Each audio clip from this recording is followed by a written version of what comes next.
behind us now. Let's get back down. 220 feet. That's looking good. Okay. RH. Delta. Okay, nothing on the RHWR as we run up. Another good hit. Okay. Here we go. Thank you.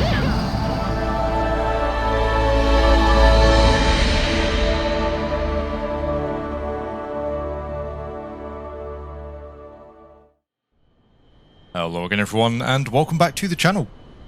In today's video we are going to be taking a look at the newly released India Foxt Echo Tornado. This is a product that I've been really looking forward to personally, very excited to have a Tornado within the sim, without a doubt one of my favourite aircraft. Strictly speaking, India Foxt Echo have recreated the IDS variant of the Tornado, which I believe was operated by both Germany and the Italians. Very kindly though, and I'm sure to many a Brit's delight, we also have the GR1 variant, as well as the ECR variant included of the aircraft. It is worth noting that whilst the India Foxt Echo package includes the IDS, GR1 and ECR variants, it is only the external models that represent the aircraft. Internally you will be getting the IDS cockpit throughout. As seems to eternally be the case within Microsoft Flight Simulator, we are ultimately going to be having two Tornadoes available to us in the sim. Just Flight's GR1, which is currently still under development, will no doubt be excellent. But for those of you who aren't aware, India Foxt Echo actually worked very heavily on the Heatblur F-14. In fact, I believe they did the lion's share of the work, with Heatblur essentially providing the visual model. So given the level of quality of the Tomcat, without a doubt this product is also a very exciting potential offering. As usual, we are going to be carrying out a full flight here to test the jet. Of course the logical place to do that would be the Mac Loop, but we are going to take a slight change of scenery here today. Instead, we are heading towards Snowdonia. We'll talk through the flight as we go. As always though, I do hope you enjoy the video. If you do, please consider giving it a like and subscribing to the channel. If you would like to help support the channel further, you can do so by becoming a channel member or patron. So today we find ourselves then in the beautiful cockpit of the India Foxt Echo Tornado. As you can see, the aircraft is just as wonderful internally as it is externally. And for those of you who are familiar with the Heatblur F-14, which of course was a collaboration with India Foxt Echo, the level of systems depth on the aircraft as well, very similar to the F-14, really nice, very pleasant to see. To try and demonstrate some of that to you, we're going to be running through a full startup here from cold and dark. Running through the full checklist, that does take quite some time, so fair advance warning here, if checklists aren't your thing, you might want to skip ahead a little bit in the video. Anyway, we've obviously boarded the jet, we've got ourselves strapped in. Our number 2 there as well, going through the same process. The WSO already running through his initial checks down the back, so we'll start to run through ours. Down on the left hand console, the crash bar is in the aft position. Voice recorder is set through to stop. The flap lever and wing sweep lever agree with the current aircraft configuration. And same there as well for the refuel probe switch. APU power switch is set through to internal. Throttles are in the HP shut position. Cross-drive clutch is set through to open. Voltage is okay. You can hear the WSO there running through his test as we go. Landing gear lever is selected down, LP cocks are guarded. Same there for the late arm switch. Hydraulics can both come through to auto. Brake handle is set through to park. The Airmaster system will take on. Clear for external power or APU start. The terrain following radar switch is selected off. The rapid takeoff panel gang bar, will pull that, that'll power up the aircraft. Cancelling the master alarm, and for now just getting rid of the pitot heaters and the windscreen heater. Ignition is selected off. Generators are both selected off with the fail lights illuminated, expecting to see both of those. Carry out an APU auto test. And again we get a warning, same there as well on the CWP for the APU. So the test is complete. Navigation lights are selected on, the emergency UHF radio is selected on and will stay on channel 1. The aircraft power, we do get the option to connect a ground power cart, very nicely modelled as you'll see later on in the video. But for the sake of interest here today, we're going to start solely off the APU. So moving on to the internal checks. Oxygen is selected on, VHF radio will set through to transmit receive. The APU start, we've had the go from the WSO, same as well from the ground crew. We'll take the anti-collision lights on.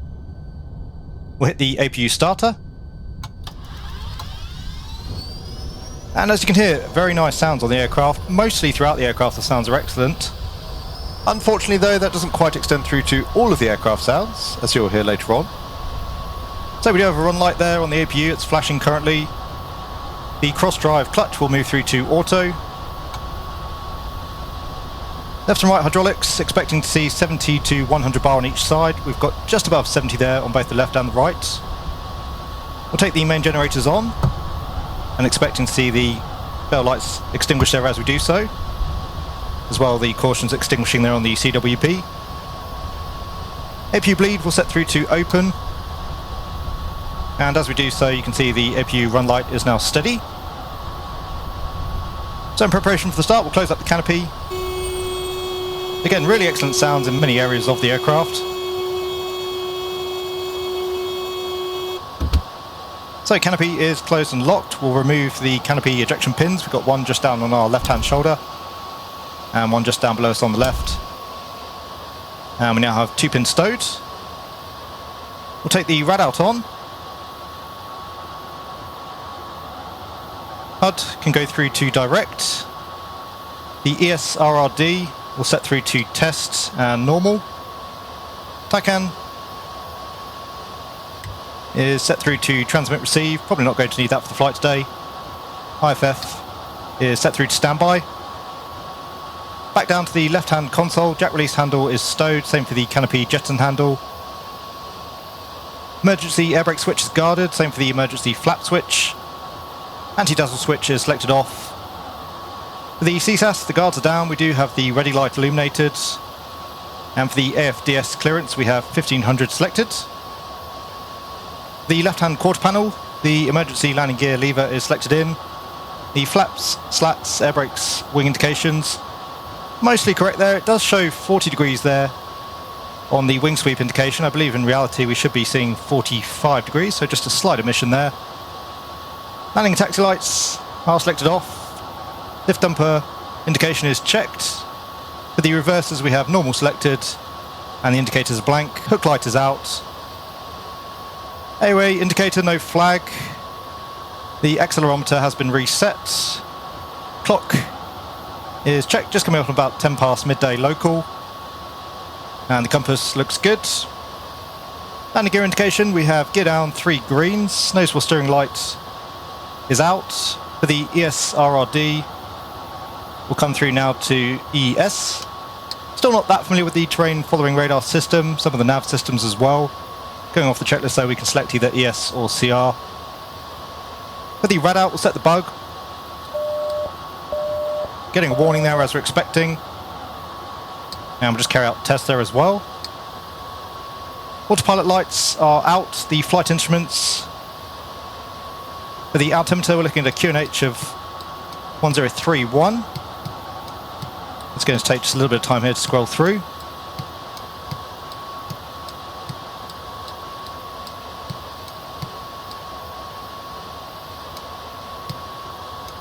Okay, 1031, we'll reset that. The rest of the flight instruments looking good, showing a heading of about 200 there on the HSI. And same there on the backup compass. HUD can now come through to auto. For the RPMD, we'll come through to the test mode, although I believe that's not currently modelled. The HSI modes, we'll run through a test. We've got 1250 there on the altimeter, we're expecting to see that. And the HSI looks good. On the engine instruments, just checking there, we have no flags. Fuel flow is at 0. And for the fuel contents, we've got about 5 tonnes on board the jet. Just carrying out the fuel test. And everything looking good. For the right quarter panel, EPS is selected off, guarded and with the pin. We'll carry out a CWP test. First on system 2, over to system 1, and off once again. Brake pressure gauge, we're looking for at least 150 bar, currently showing about 250. On the right hand console, we'll carry out the bite test here on the TACAN.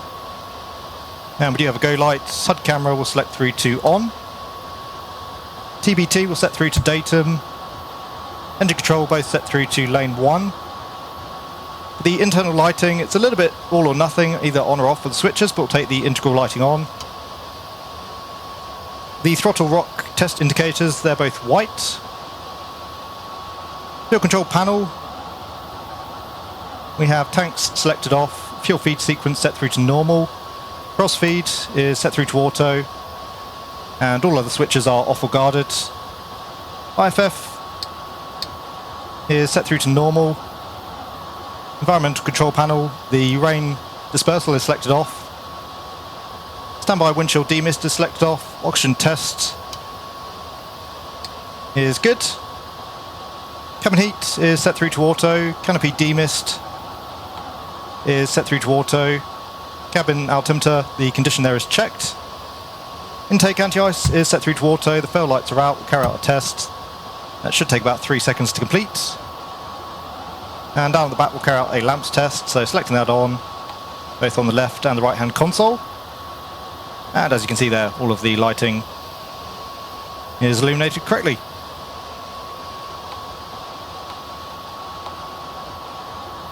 So we are now good for the first engine start. We'll have the WSO carry out his start checks. To do that, we can just click on the hidden click spot down here below the HUD. And again, if you're familiar with the Heatblower F14, this menu will look very familiar. Essentially, it's the Jester menu, this time for our WSO, so we'll have him run through the start engine internal checks. Roger, starting internal checks. So once again, the ground crew and navigator are ready for the engine to start. For the left-hand hydraulic system, we'll come through to on. And we should see the needle there come up into the white band. That's looking good. Canopy is closed and locked. The cross-drive clutch is set through to auto, which means we can start either the left or right engine as we prefer. I believe if it was set through to open, we have to start the right-hand engine first. So today, for the sake of interest, we'll start on the left engine. Again, the APU run light is steady, and we'll hit the left starter.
So the engine start sounds not a forte of the product.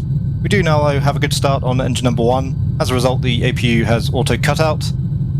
Interestingly, the APU actually louder than the engine, both internally and externally, which certainly, at least externally, I can't imagine is accurate. Anyway, as we do have a good start running through the after start checks, the cross-drive clutch is once again set through to auto.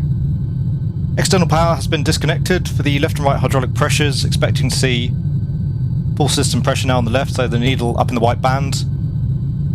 On the CWP, just confirming there, we have left control and left utility lights out. Still seeing both of those on the right, which is to be expected. We'll carry out a utilities test, both on the left and on the right. The WSO, once again, he's completed all of his checks. The INS is now aligned, so you can see we have our nav display. As far as the wing sweep and the flaps goes, firstly just extending the wings out to 25 degrees. And we'll just watch the animation there as they extend. Very nice. And now extending the flaps, will come straight through to full flap. Just watching the indications there on the gauge as they go. As you can see, nice realistic timings there in terms of the flap extension.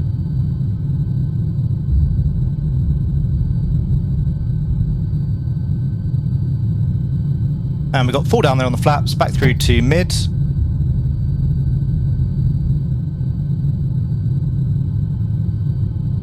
And then through to manoeuvre flaps and slats.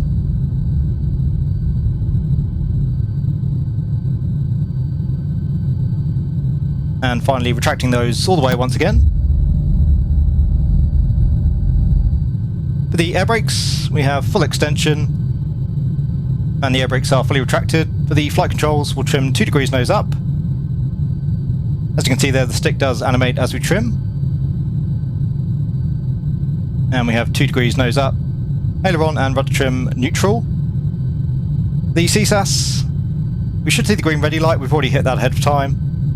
And for the spills, they are on, and again the fail light is out. Looks like the system currently running through a bike test.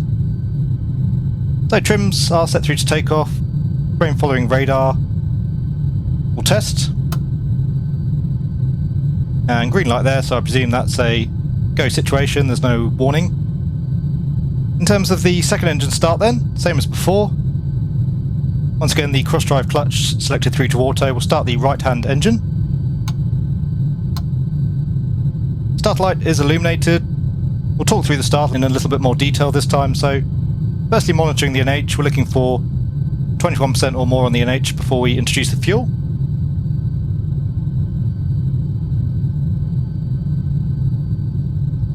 Just coming up through 18%. And there's 22%, so advancing the thrust levers, introducing the fuel. We do have a good light off. Again, pretty disappointing sounds, can't really hear anything with that number 2 engine starting. We're looking for a max temperature here of 675 degrees. And up through 60% we should see the start light cut out. So peaking well below 675 degrees.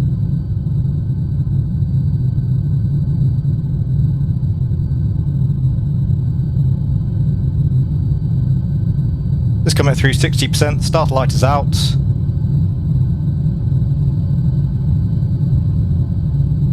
And looks like we do have 2 good starts. So after the second engine start, we'll push to open the cross-drive clutch. CWP.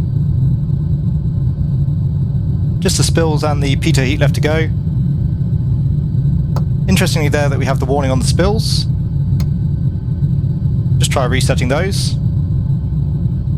The taxi nozzle function, that will basically reduce engine power by around 40% here on the ground. You can see the AJ needles there deflect through to 100% to indicate that. We'll use that later on for the taxi. The pre-taxi checks, the air system manager is selected on, nose wheel steering. We'll come through to low and high. And the instinctive cutout there, cancelling nose wheel steering, will come back through to low ahead of the taxi. The brakes, we'll test those in just a moment's time. Hydraulic selectors, we'll leave the left switch in the on position, right in the auto position. For the EPS, we'll remove the pin, we can stow that, and we'll move the switch through to auto. Got to be very careful there clicking. If we go through to on, the battery apparently is a one-shot hit, and we'll have to actually come back and replace the battery before we can depart. The flight refuel, we'll just test out the probe switch. We're not going to need that today, but it's cool to see the animation. Refueling the aircraft is very basic. Essentially, if you're within a set number of parameters and speed and altitude, the aircraft will automatically refuel. So nothing too challenging there.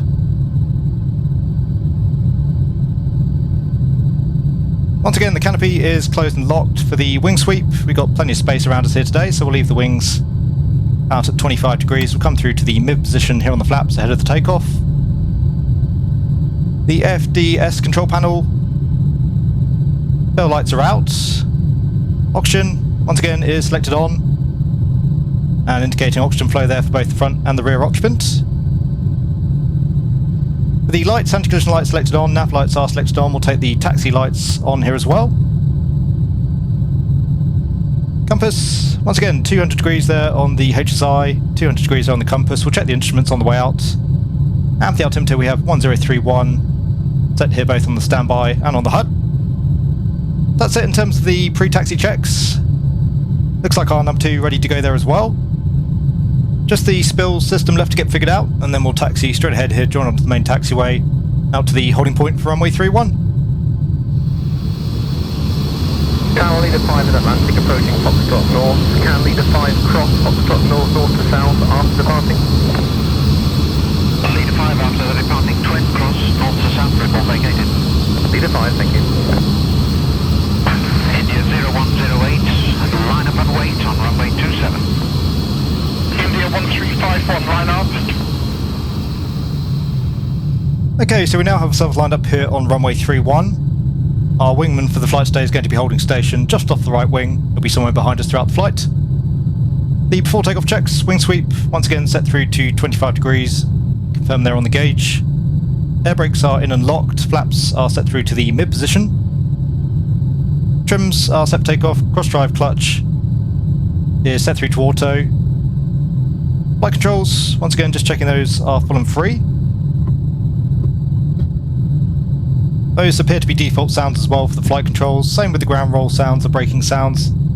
I mentioned it in many videos before, I really don't like hearing the default sounds these days on aircraft, they don't fit all that well with most aircraft that use them. Anyway, again for the hydraulic systems, left staying in the on position, right in the auto position. And pressures look good. EPS switch set through to auto, light is out. On the fuel now, we've got about 4.3 tonnes on board the jet. Ignition is set through to normal. Once again, oxygen flow looks good both to the front and the rear. We can now finally remove the ejection seat pin as well. And we do have all 4 pins stowed. Intake anti-ice not required. For the external lights, we'll go through to flash. And we'll take the landing light on. The emergency radio, once again, is selected on. Channel 1 selected. Canopy is closed and locked. And all 4 pins are stowed. The air system master switch we can leave in the on position for the takeoff today.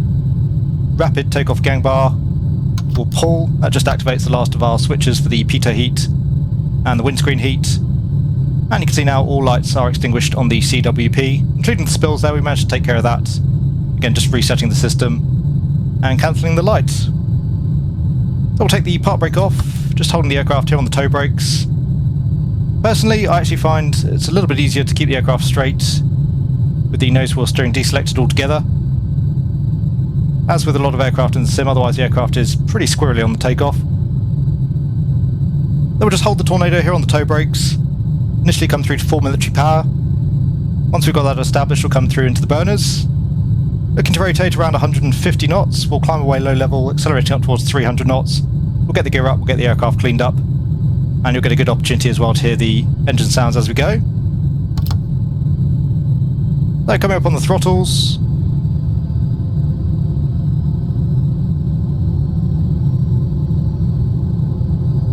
And off the brakes, into the burners. Just using a little bit of braking initially to keep the aircraft straight. And again, the aircraft feels much better on the rudder without that nose wheel steering. So, easing back on the stick, the Tornado with 2 degrees trim nose up actually almost wants to auto-rotate. Feels just a touch strange there in the takeoff. Anyway, gear can come up.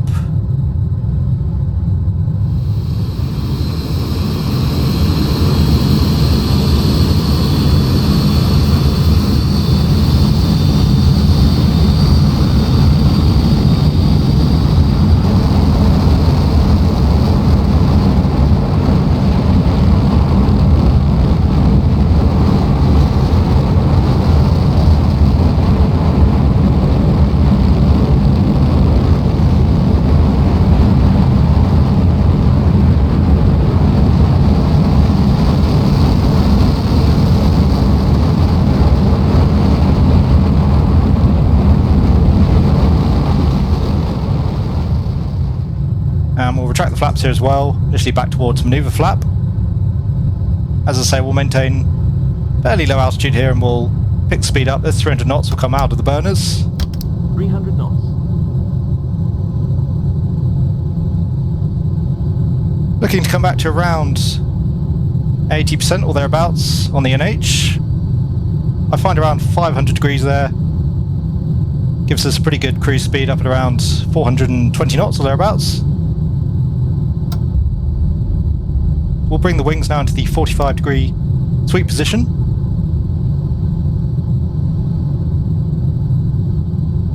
And for the after takeoff checks, the gear is up, lights are out, flaps 400 knots. are retracted, reheats are out, air system master is selected on, spills are selected on. That's the after takeoff checklist complete. So just coming around the top of Holyhead, it's going to be entirely visual navigation here today. Pull about 4G here as we come around the corner.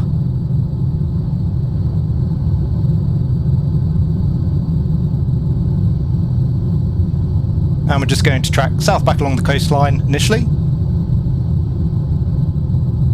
So making a pass here out towards the Wester Valley. 400 knots. 400 knots. The WSO makes various call-outs as we go. You'll notice those as we go along. So we'll leave the wing swept at 45 degrees for now. On the way back towards Valley, we'll do some high-speed manoeuvring. We'll get the wings swept all the way back, see what sort of speed we can hit on our return home.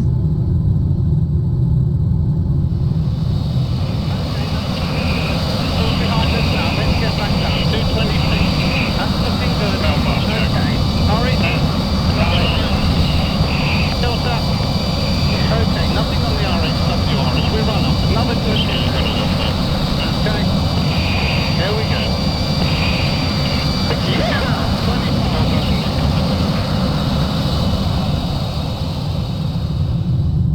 Currently tracking out towards the Menai Straits, and our first waypoint Carnarvon pretty much off the nose. Currently we're going to track overhead Carnarvon. We'll join up with the A4085 400 knots. out towards Llyn.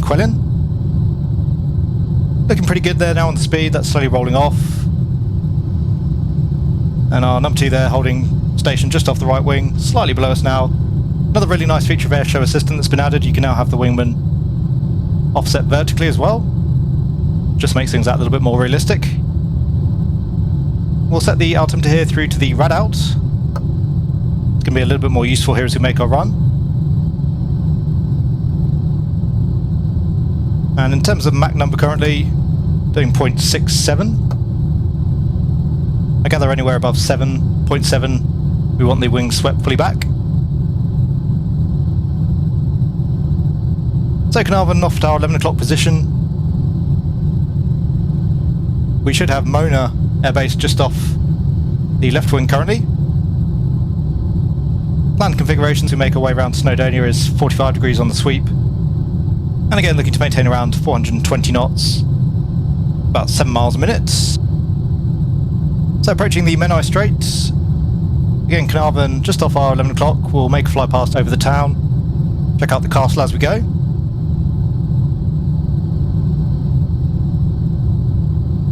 So far so good. Again, the aircraft felt a little bit strange air in rotation, definitely a little bit happy to get the nose up. And as I say, quite squirrely if you've got the nose wheel steering selected. There's Carnarvon Castle. And we'll turn back out towards the southeast, out towards Llyn. So we're just going to run a quick figure of 8 here through the hills. It's a really nice route. I flew it recently as well in the Dave Garwood Hawker Hunter, for anybody that's seen that video. Also making use of Airshow Assistant. It's a really great alternative to the Mach Loop, as you'll see in just a moment's time. So Llyn just off the nose. On the northern shore we've got Snowdon Ranger Hostel. And out to the south of the lake we've got Snowdon Base Camp. Okay, nothing on the RHWR. Bravo, check. Okay, 1 mile. Coming in, running in, 1 mile. Nothing on the RHWR. Okay. Overridden. Okay, committing. There we go, it's going. 515 knots, keep running. Again, we'll maintain 420 knots for most of the run. We'll try and pull a little bit more G as we go. I found that the Tornado is quite happy to drop a wing if you make any particularly aggressive manoeuvring. So just continuing to follow the A4085, that's just down below the aircraft currently. Next we're going to be making a hard left to join the A498, that'll take us overhead Llyn Dinas and Llyn. And again we'll pull a little bit more G here as we do so.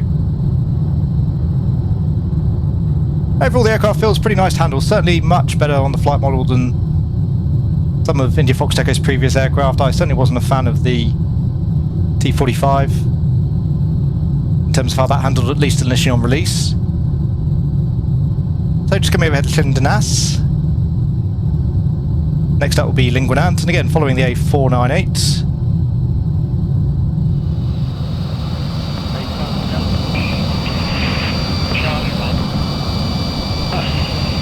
We are the boys, 67 miles to go, 18 late at the moment. Oh boy, this is right up to me, you're a fucking star.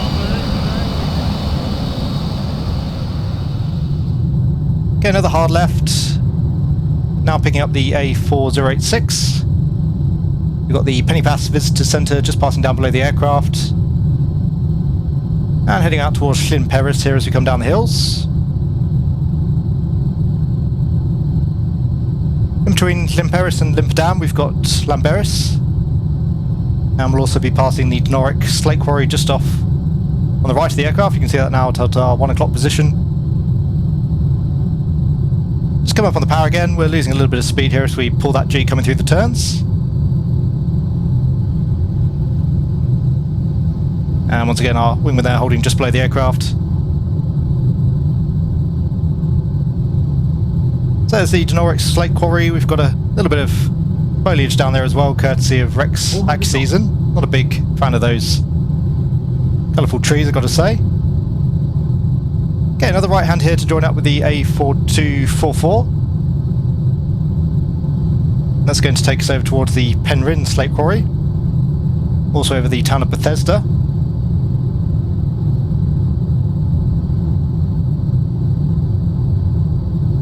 There's the quarry, again now to start 1 o'clock position. Yeah, so the aircraft pleasant to fly. Perhaps not quite as much fun as the F-14. Feels a little bit more placid. To be fair though, we haven't lit the burners yet, we haven't really thrown things around. In terms of roll rate there, with 45 degrees on the sweep, pretty reasonable. And again, we'll pull some G here to get around the corner. And you can see there the aircraft just wanting to bite. If we'd pulled any more there, we'd be dropping a wing, I think. So back at around 350 knots here, 45 degrees on the sweep. There's only so much you can get away with in the jet. There's the canisters. Right, let's go left. 240. Keep running. That's the airfield. No problem. We're up at 600. I'm tapping. Nothing on the RHWR. Keep running. Keep running. Okay, that's looking good. It's all behind us now. Let's get back down. 220 feet. That's looking good. Okay. Okay, last stop here will be Llyn on Gwyn as we pick up the A5 that's just down below us. There's the lake. So far up at around 5 Gs max throughout our run.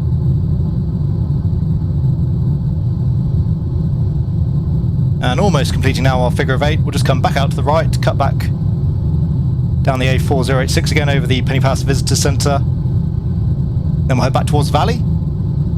In terms of our fuel state, 3.6 tonnes now on board the jet. So we've burned our way through about a tonne so far since departure. And as I say, en route, on the way home, we'll sweep those wings back, we'll build up some speed, do a little bit of a zoom climb here as well. Back over the valley, we'll do a fly past, low level over the runway, just hear the engine sounds there in the fly past. But again, I don't think, unfortunately, they're going to be anything to get too excited about. And we'll make the break. We might just do a little bit of high alpha manoeuvring again, pull some G, and again, see if we can make the Tornado bite us a little bit before we come back for a landing. So once again, Pennypass Visitor Centre passing just below the aircraft. We'll come back onto the burners. And just coming up through Mach 0.7. So sweeping those wings now all the way back through to 68 degrees. I don't know whether or not that's effectively an oversweep as we have with the F-14, but you can go all the way back to 68 degrees. Wings now fully swept back, approaching Mach 0.9.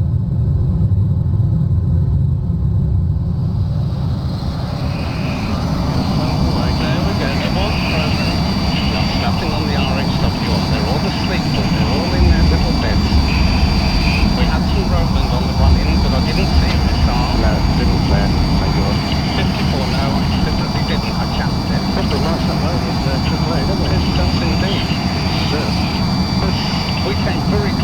turned off target.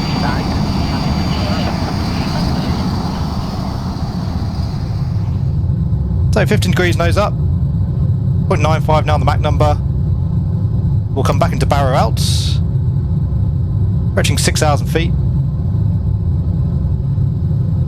Need to be a little bit careful here in the burners. Again, we don't have a huge amount of fuel to play with, down to around 3 tons now. And approaching 10,000 feet. We'll get ourselves at least up above the cloud layer. Feel the nose now wanting to drop as we come up approaching Mach 1, so a little bit of Mach tuck there, which is nice. At least I assume that's what's being modelled. Up through Mach 1, Tornado 3,000. definitely doesn't have that feeling of power that the F-14 has. I think that's probably to be expected. 15,000 feet.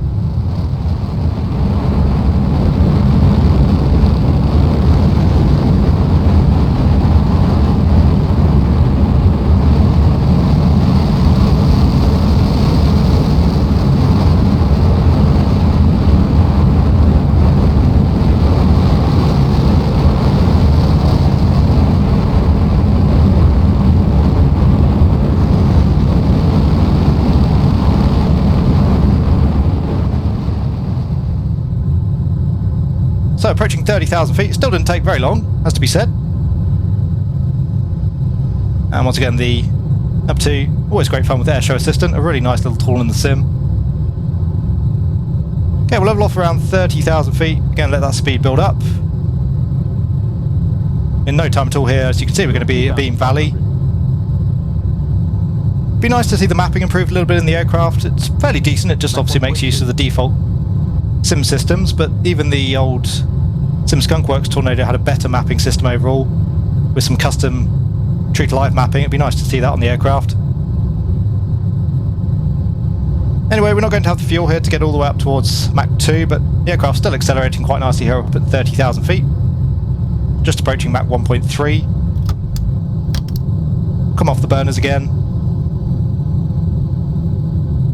The manual does state and makes the point quite a few times throughout the manual, so I guess India Foxt Echo are very keen to make the point, but the flight model is based on the aircraft in a clean configuration. Apparently they weren't able to configure the drag based on aircraft stores, so you'll get performance out of the jet that you would expect in a clean configuration, regardless of whether or not you've got fuel tanks fitted, missiles fitted. At least I believe that's the case. Okay, out over the coast now, we'll head back towards Holyhead. And we'll just really pull some G here as we do so, see what we can get the Tornado to give us. Up at around 5G. Pulling all of that through Mach 1. As that speed bleeds off, you can see that turn rate really increasing, which is nice. And continuing to pull back there, around 370 knots, losing the wing. We'll cut the power. 15,000 feet. Down through 15,000. And we'll head back to dry land. 400 knots. So as I say, I rather like the flight model of the aircraft overall. Not the best flight model that I've come across for a fast jet in the sim. I think the F-14 still holds that trophy. But certainly, again, much improved over some of India Foxt Echo's previous flight models, at least in my relatively uneducated opinion. The aircraft good fun to fly, and it does behave in many respects as you might well expect. So we'll let that speed continue to reduce. 2.3 tons now on the fuel. Just wait until we come back through Mach 0.7, which we now have. We'll come back to 45 degrees here on the sweep. A little bit of stuttering, that's not the aircraft for whatever reason. Since the previous update, I've found Microsoft Flight Simulator is a little bit more stuttery for me, which is a bit disappointing. Anyway, last manoeuvre here, as I say, we'll just make our way back in towards runway 31. We'll come in for a low-level, high-speed pass, and then we'll break off to the left, come back round for a full-stop landing. 5,000 feet.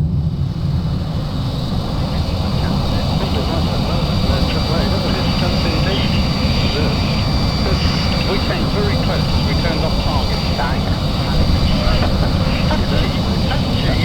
I looked at this thing and you know if it goes under the wing, you're within about a quarter of a mile of it.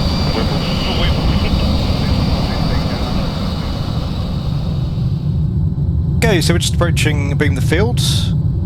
2.2 tons now left on board the jet. We'll take the burners again for our fly past down runway 31.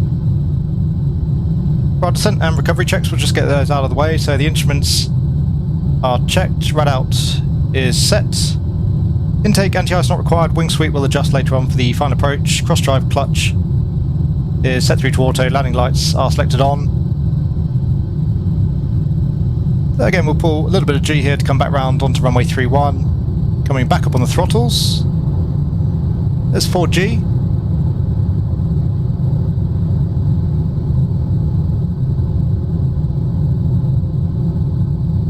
And I've got to say, still really enjoying the aircraft. Purely, if nothing else, it's great to have a Tornado in the sim. Such an awesome machine. And nice as well to have the complexity of it. A little bit more manual than the F-14. Requires a little bit more pilot input. So lining ourselves up with runway 31. We'll come straight down the runway. All burners here in the pass. Sweep those wings once again. Pushing up through 600 knots, off the power. And we'll brake back in for left-hand downwind for a full stop landing.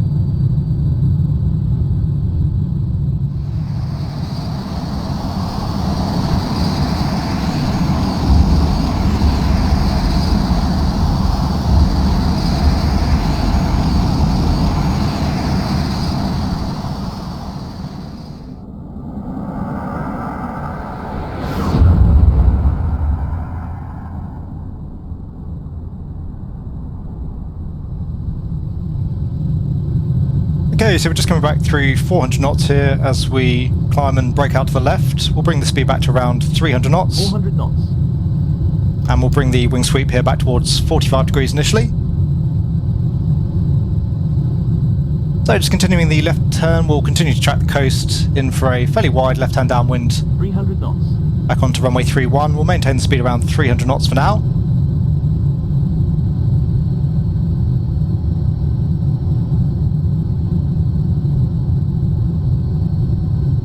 And looking good, we can roll wings level.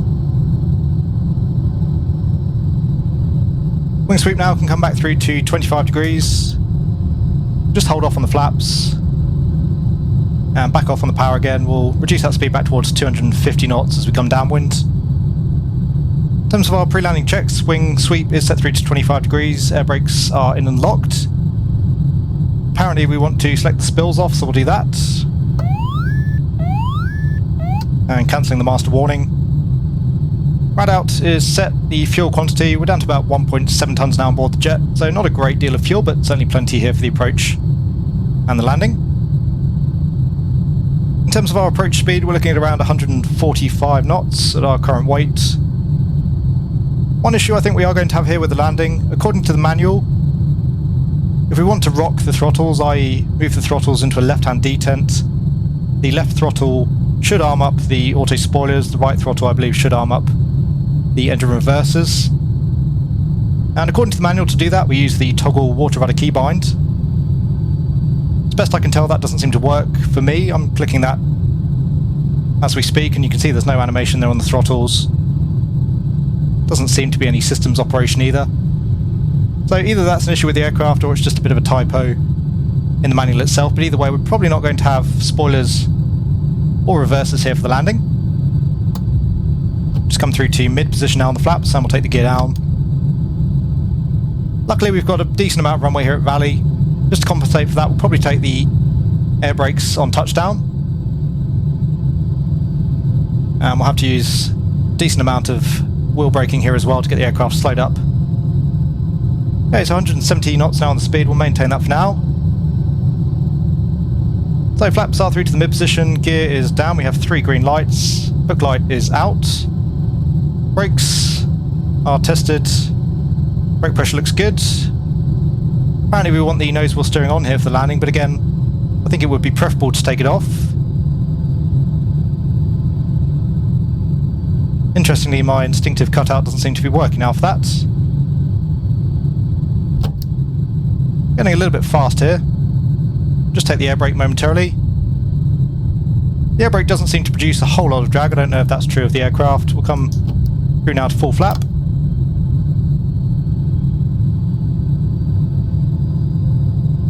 and needing quite a bit of aft trim here as well. The aircraft getting a little bit nose heavy as we reduce the speed. So it's coming around onto final. And again looking to maintain around 450 feet. 145 knots or thereabouts. A little bit low there on the Pappy. 350 feet. Going to land out to the left of the centre line. Our wingman's going to be out to the right. 300 feet. As I say, once we touch down, we'll take the air brakes 150 instead of the feet. spoilers, and we'll start braking fairly aggressively as well. 40 feet. Okay, let's touch down. Up on the air brakes. And all the way through to full braking here with no reverses. We'll just try the reverse keybind. Okay, it does seem to work, so you can't rock the throttle, but it looks as though you can actuate the reverses using the keybind. Getting the aircraft slowed down, and we'll vacate off to the right.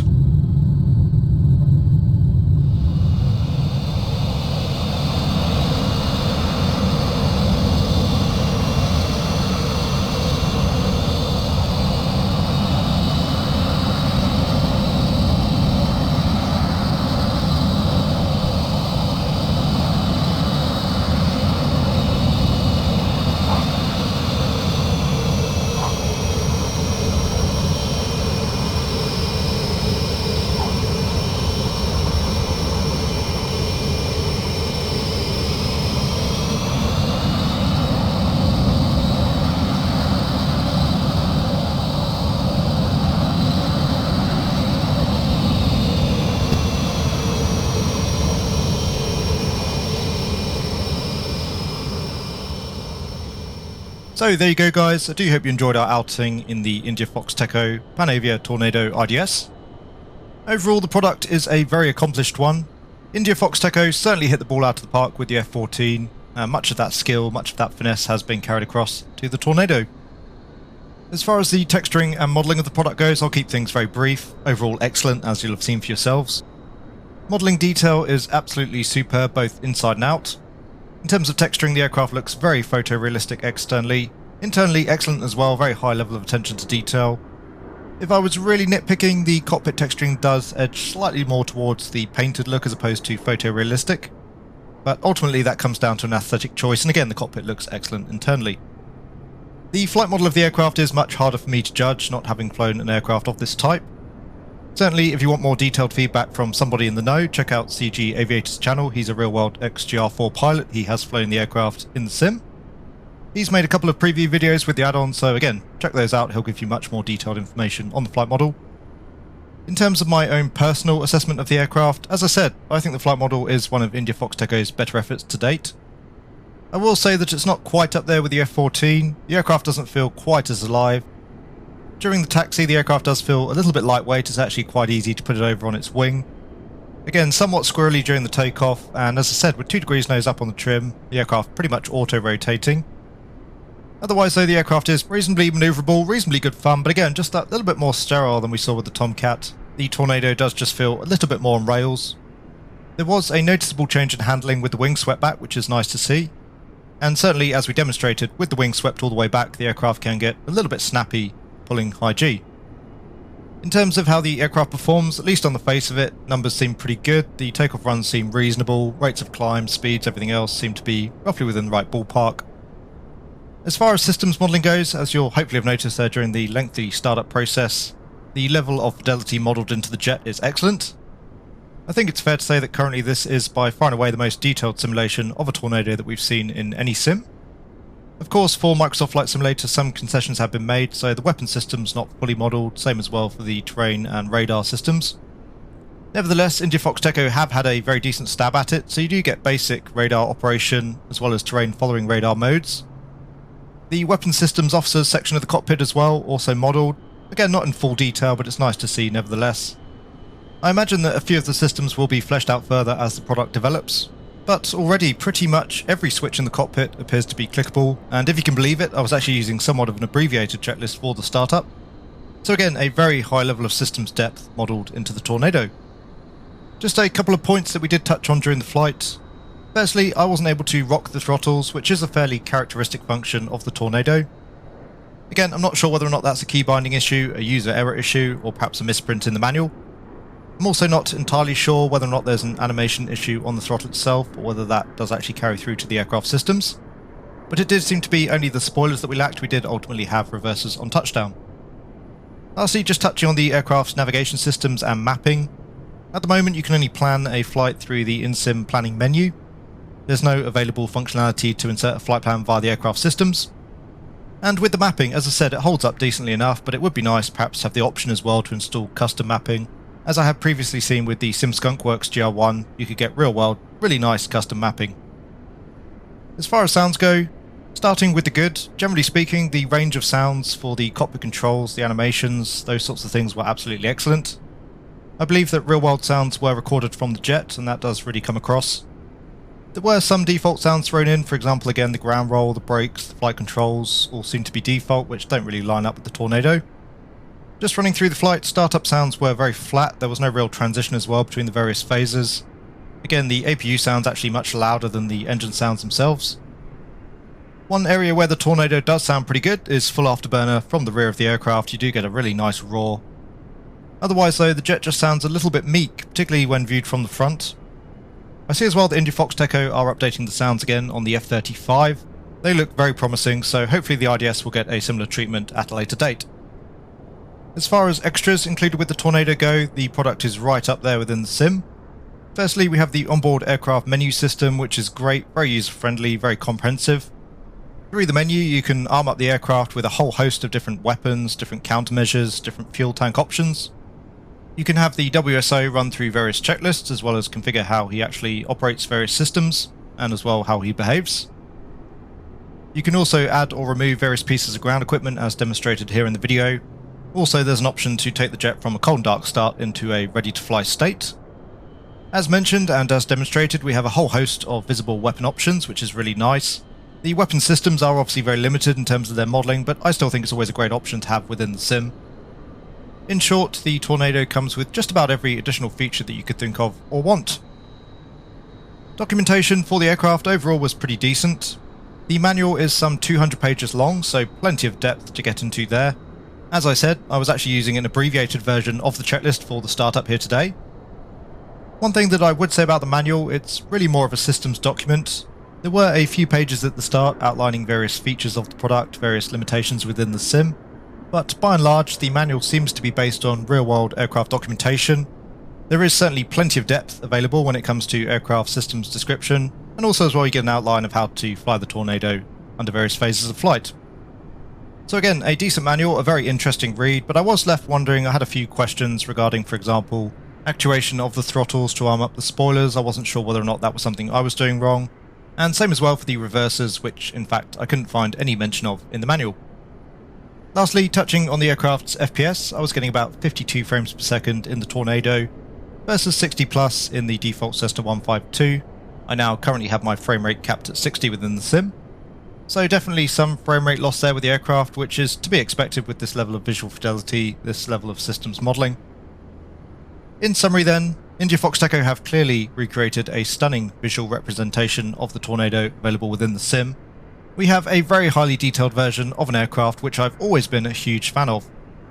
I did enjoy my time out in the aircraft, and again I'm absolutely amazed at the level of fidelity that's been modelled, the number of features that have been included with the product. The Tornado is a very solid effort, undoubtedly India Foxt Echo's second best product to date available within the sim. I will say though that at the moment, personally I think the aircraft still needs a bit of work on the sound set, probably as well a few more tweaks to the flight model before it really gives you that tingly feeling.